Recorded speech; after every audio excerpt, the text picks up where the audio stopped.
business is to get into Trump. And I'm not going to even call it politics. I'm going to call it social commentary because that's what I feel it is. And hey, Stephen A., he was turning the corner, a few weeks ago. He was starting to see the light about how hypocritical the Democrats are after he said he cast his vote for Kamala Harris, which is borderline insanity. He went full woke in this video. You'll see. We're going to talk about it. that's where I need to get started. First, the news. The tragic news out of Washington, D.C. Wednesday night. The plane crash between an American Airlines commuter jet and a Black Hawk helicopter. All 67 people aboard the American Eagle flight and Army helicopter were killed. Very sad. One of the saddest days, man. I feel for all the families, and it's truthfully a sad moment When the aircraft collided in American history. over the Potomac River. Victims on the American Airlines flight included Russian Olympic figure skaters, youth skaters, and their parents, just to name a few. Now, before I get to my comments, because I got a lot to say about that, President Trump's news conference. Listen, it's one thing for internet parties or your stomach. Amen. Amen. And let me state for the record, I'm not one that usually agrees with Chuck Schumer. I don't like a lot of things he says and does personally, because I think a lot of it is pomp and circumstance and not much to do about anything. Half the time, I know how knowledgeable and formidable he is and has been in the United States Senate, but nevertheless, there are things that I disagree with him about. This is not one of them. To say that President Trump was utterly irresponsible in the rhetoric that he spewed is an understatement. You don't know. Now listen. Do I think Trump has issues with timing? Yes. I think that, he said it could be DEI, couldn't be DEI. It was the wrong moment to say that. He definitely should have waited, should have got more facts first and then went at it. So yes, he definitely for sure made a mistake with the timing. But, and we can all agree to some basis here. But he's going to go on a full tangent of you'll see how idiotic it is. But man, like I said, Trump's timing, very bad. Other than that, you'll see where this conversation goes. If DEI had anything to do with it. He admitted he didn't know. Yeah, he said he didn't know. What the hell you say it for? I agree. You had no reason to say it, especially at that time. But I digress. Let's see. Why'd you open your mouth? Why would you do that? Because you see, the more he opens his mouth about stuff like that and the quickness with which he's willing to throw in DEI, it's crystallizing what ultimately your agenda in terms of your administration is really, really all about if you're going to go that direction. Come again? And let's understand what we're... So, he's saying that Stephen A. is implicating that he wants Trump to hold on. Talking about and what we're listening to when we hear him spew this. Diversity, equity, and inclusion. Regardless of the fact that when you talk about diversity, usually women, primarily white women, benefit. DEI benefits white women the most. From such things, just as they had benefited from affirmative action because they were labeled a minority. We're never including them when we're talking about this stuff. When you say diversity, equity, and inclusion, when you say DEI, you know what that means to people outside of the minority communities? Unqualified minorities. It's automatically assumed that that's who you're talking Stop assuming. about. And nobody wants... I mean, the whole conversation is, merit-based. You should be merit-based hiring. It shouldn't be because of your skin color, because of your sexuality, your gender. None of that shit matters. It matters about merit. And yes, like I said, Trump shouldn't have said it at that time. But at the end of the day, that's the reason DEI is going away. It just wants a merit-based everything, which is a world we live in. We should live in. I don't know why it's so hard to comprehend. To take into account, as I reiterated and regurgitated just the other day, how did it come about? How was affirmative action? How did affirmative action ever come about? How did stuff like the Rooney Rule ever come about? How did DEI come about? DEI came about in the aftermath of George Floyd's murder by a police officer in Minnesota, Derek Chauvin, who kept his foot on George Floyd's neck for more than 9 minutes and 20 seconds. See, this is what Democrats do. First of all, he said put his foot on his neck. He didn't put his foot on his neck.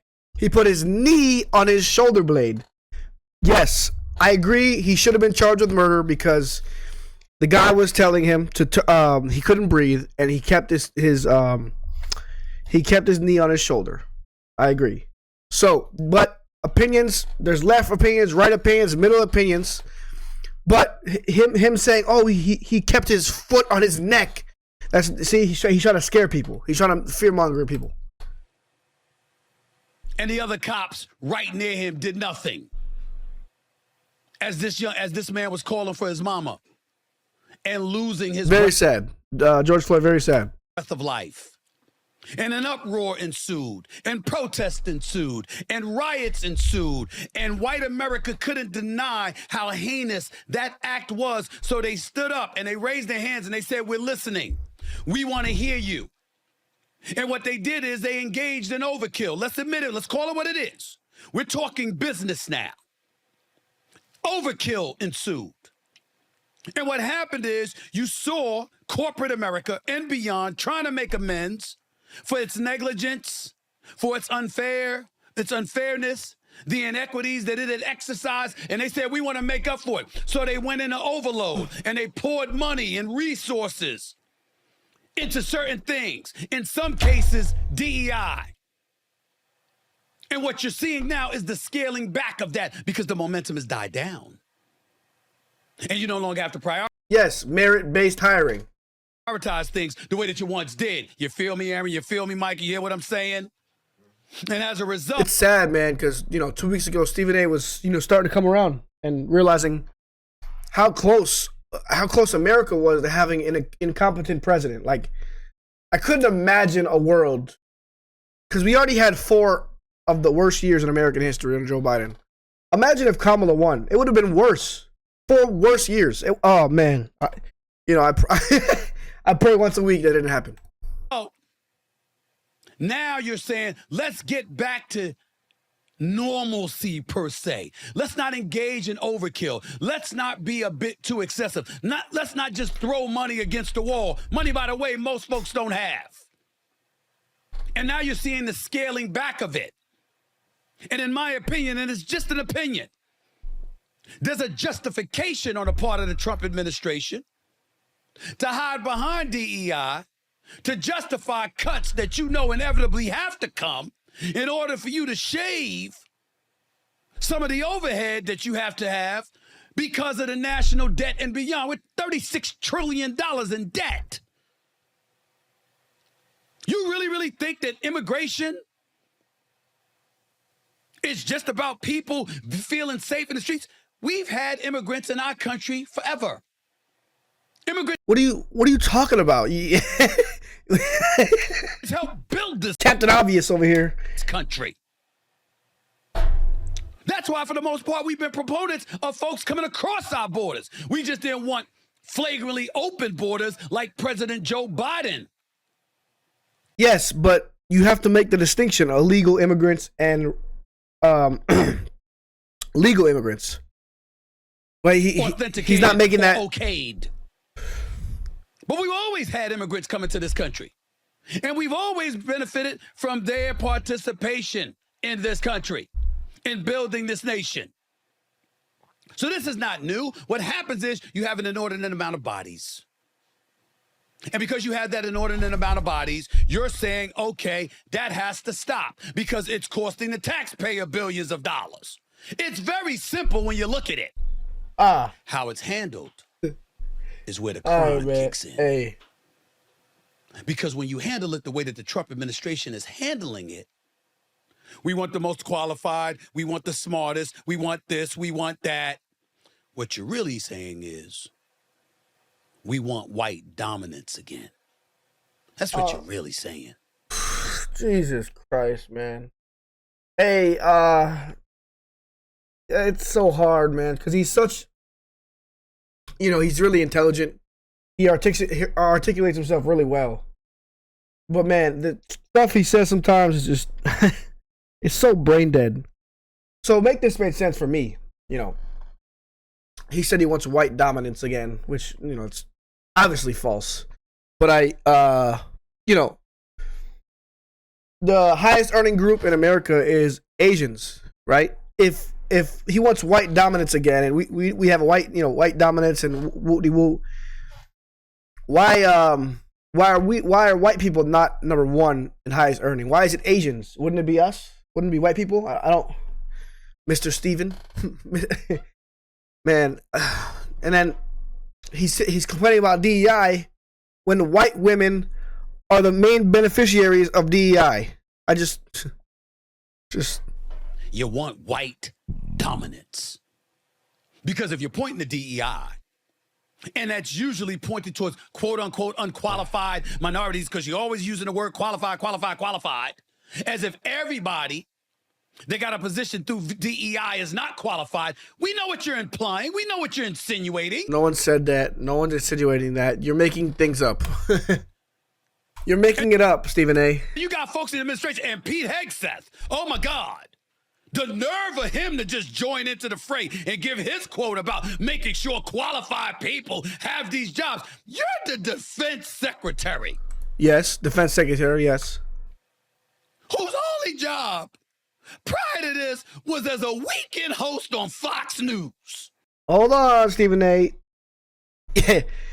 Misinformation again. You said, hey, his only job was Fox Anchor News.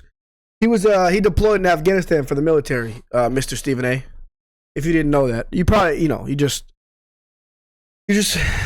trying to make it. You're trying to make it your side. I understand, and this is a brain dead commentary from this guy right here. I didn't bring up personal allegations against Pete Hegseth. What I said was not being qualified for defense secretary, all of a sudden going from a weekend host on cable television to overseeing a department with over 3.5 million people. That's what I'm saying. I'm done with this video.